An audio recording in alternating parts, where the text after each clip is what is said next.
Di sisi lain teman-teman, frustasinya para penjajah ini ya tidak lain karena pimpinan mereka ini sudah hilang akal.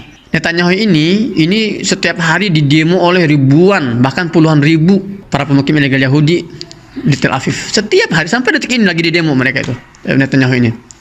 Nah, kemudian ada 3 menteri yang saya baca ya, ada tiga jabatan kementerian di kabinet Knesset, kabinet Israel itu karena mereka tidak bisa lagi mengikuti cara berpikir Netanyahu. Artinya mereka sudah banyak, bahkan di kalangan pejabat Israel pun sudah nggak bisa berpikir logis. Ini Netanyahu-nya apa sih? Rumah sakit dibom, 600 orang meninggal, ya Allah, anak-anak wanita. Ya sejahat-jahatnya manusia ada hari nurani lah gitu loh. Oke lah kalau Netanyahu memang sudah level Fir'aun, tapi kan orang-orang sekitar kan belum selevel itu. Artinya mereka masih ada rasa ketakutan, dikecam, kemudian dikutuk oleh dunia, dan itu yang terjadi sekarang. Ada 3 menteri Netanyahu ini yang berencana ingin mengundurkan diri dan ingin menaruh semua tanggung jawab itu ke pundaknya Netanyahu. Memang Netanyahu ini lagi benar-benar sakau. Bagaimana enggak? Ponakan dia itu salah satu pemukim ilegal yang sedang ditawan oleh para pejuang di Gaza. Di sisi lain, dia sudah terlanjur berkoar-koar kepada dunia bahwa kita akan melakukan serangan operasi darat. Tapi sampai sekarang dia sendiri ya itu nggak percaya dengan kemampuan tentaranya. Jadi dia benar-benar udah nggak bisa berpikir jernih, dan ya udahlah, sambil nunggu waktu ini, sambil nunggu kita berhenti perang ya kita benar-benar aja tuh para sipil itu. Dan kerugian pemerintahan Netanyahu per hari itu nggak sekecil teman-teman, itu miliaran dolar per hari, itu miliaran dolar Amerika ya.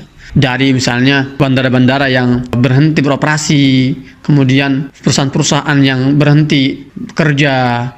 Dan antum harus tahu ya, negara Israel ini itu negara yang dibangun di atas fondasi ekonomi. Jadi mereka itu benar-benar sangat tergantung pada kekuatan ekonomi mereka. Ketika ekonomi mereka itu runtuh juga negara itu. Ketika banyak perusahaan-perusahaan besar di dunia yang membuka kantor-kantornya di Tel Aviv, itu banyak banget teman-teman, banyak banget itu. Dan mereka melihat kondisi perang seperti ini, ya mereka harus menarik diri. Artinya perputaran roda ekonomi di Israel ini benar-benar lagi mandek, lagi down-downnya. Kerugian tuh bayangin coba, satu hari bisa bermiliar-miliar dolar itu 17 hari loh. Itu Masya Allah besar sekali kerugiannya kan, belum lagi kerugian mental. Sejauh ini sudah ada 200.000 pemukim ilegal Yahudi yang mengungsi, baik itu mengungsi dari wilayah selatan maupun dari utara karena ada desakan dari Lebanon. Serius, hari ini Zionis sedang berada di fase titik terendahnya mereka, dan ini adalah kesempatan untuk negara-negara dunia, negara-negara muslim dunia untuk mengambil alih Palestina dari penjajahan Israel. Dan ini ketakutan terbesar yang sedang mereka hadapi. Amerika pun sadar bahwa mereka ini nggak akan mampu menghadapi serangan dari Lebanon kalau pihak Hizbullah misalnya menyerang seperti itu.